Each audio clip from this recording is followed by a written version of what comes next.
પ્રયોગ નંબર 3 બે પ્રયોગ આપેલા છે. કેલ્શિયમ ઓક્સાઇડ અને પાણી વચ્ચેની રાસાયણિક પ્રક્રિયા અને બીજું છે ફેરસ સલ્ફેટને ગરમ કરવાથી થતી વિઘટનની પ્રક્રિયા. પેલી રાસાયણિક જે પ્રક્રિયા છે એના વિશે અભ્યાસ કરવાનો છે.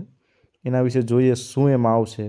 તો તમારે એમાં સાધનની અંદર લખવાનું છે કાચનું બીકર અને બર્નર, ત્રિપાઈ સ્ટેન્ડ, ચાઇનાની ડીશ અને તારની જાળી. ત્યારબાદ પદાર્થની અંદર કેલ્શિયમ ઓક્સાઇડ અને પાણી અને બીજું લેવાનું છે ફેરસ સલ્ફેટ.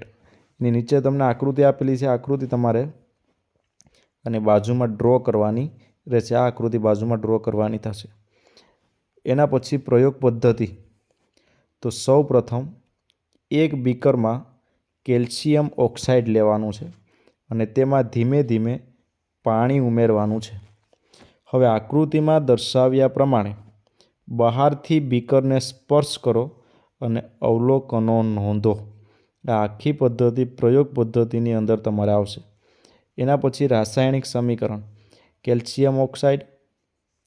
રાસાયણિક સમીકરણ થશે કેલ્શિયમ ઓક્સાઇડ અને પાણી. આ બંનેની વચ્ચે રાસાયણિક પ્રક્રિયા થઈ અને કેલ્શિયમ હાઇડ્રોક્સાઇડ બનાવશે.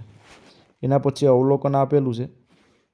અવલોકનની અંદર કેલ્શિયમ ઓક્સાઇડ અને પાણી એની વચ્ચેની રાસાયણિક પ્રક્રિયા થઈ અને દૂધિયા રંગનું દૂધિયા રંગનું કેલ્શિયમ હાઇડ્રોક્સાઇડનું દ્રાવણ બને છે. આ પ્રક્રિયા ચૂનાનું ફૂટવું પ્રક્રિયા છે. બીકર બહારથી ગરમ લાગે છે. આ આખું અવલોકનની અંદર આવશે. એના પછી એના નિર્ણયની અંદર તો કે આ કચ્છનળીને પાણી સાથેની રાસાયણિક પ્રક્રિયા એ ચૂનાનું ફૂટવું પ્રક્રિયા છે. ઉષ્મા ઉત્પન્ન થતી હોવાથી આ રાસાયણિક પ્રક્રિયાને ઉષ્માક્ષેપક પ્રક્રિયા કહે છે. મિત્રો, તમે પ્રયોગશાળામાં ગયા હશે એટલે તમને ખબર જ હશે કે એની અંદર જે ચૂનો છે એ આપણને ફૂટતો નજરે આવે છે અને એના આધારે એમાંથી ઉષ્માક્ષેપક રાસાયણિક પ્રક્રિયા કહેવામાં આવે છે. બીજો પ્રયોગ છે મિત્રો ફેરસ સલ્ફેટને ગરમ કરવાથી થતી વિઘટનની પ્રક્રિયા. આ આકૃતિ તમારે અહીંયા ડ્રો કરવાની રહેશે તમારી પ્રયોગ પોથીની અંદર. એના પછી પ્રયોગ પદ્ધતિ આપેલી છે.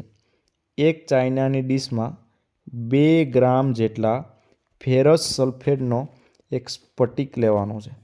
હવે આકૃતિમાં દર્શાવ્યા પ્રમાણે ચાઇના ડીશને ત્રિપાઈ તારની જાળી પર મૂકો અને બર્નર વડે ગરમ કરો.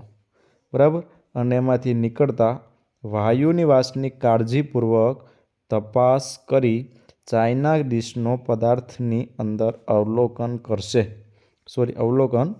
કરો. એની રાસાયણિક પ્રક્રિયા તમને આપેલું છે.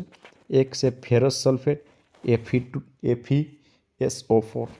એની રાસાયણિક પ્રક્રિયા કરી એટલે Fe2O3 SO2 અને SO3. SO2ને કહેવાશે સલ્ફર ડાયોક્સાઇડ, કારણ કે 2 ઓક્સિજન હોવાથી ડાય શબ્દ લાગેલો છે. અહીં SO3ને કહેવાય સલ્ફર ટ્રાયઓક્સાઇડ.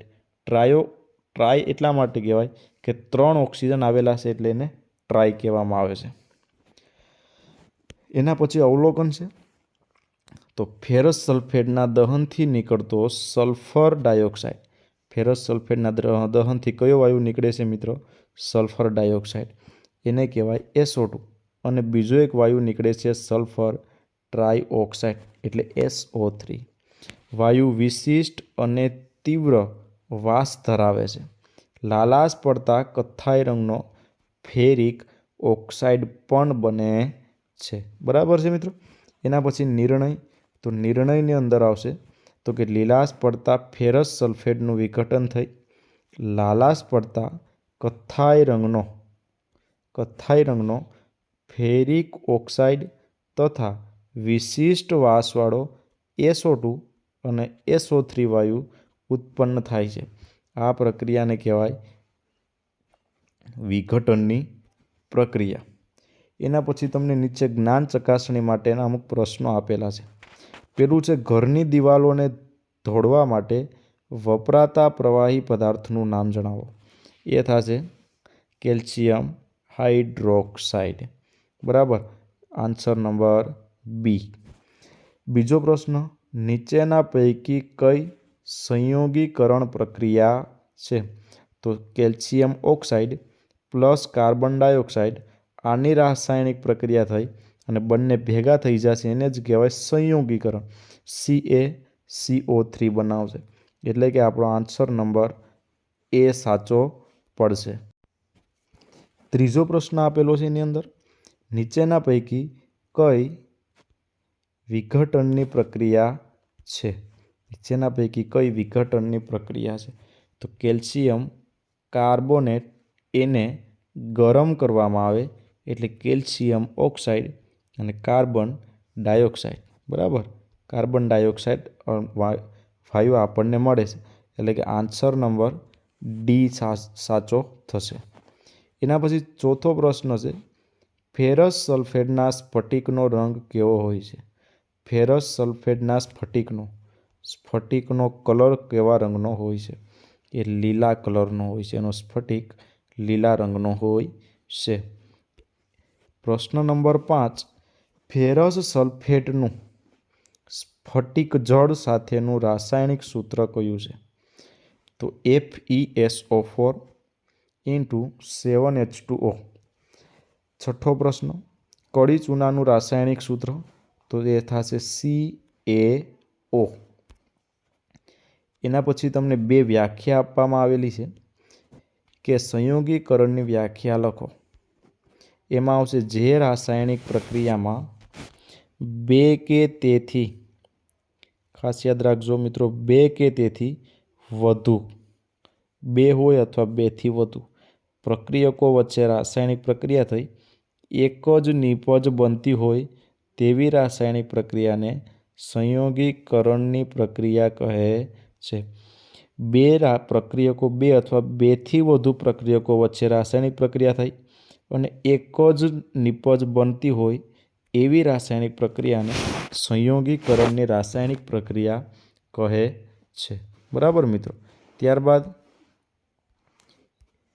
વિઘટનની પ્રક્રિયા, જે રાસાયણિક પ્રક્રિયામાં એક જ પ્રકારના પ્રક્રિયક ગરમ કરતા એકથી વધુ નિપજો મળતી હોય તો તેવી રાસાયણિક પ્રક્રિયાને વિઘટનની રાસાયણિક પ્રક્રિયા કહેવામાં આવે છે.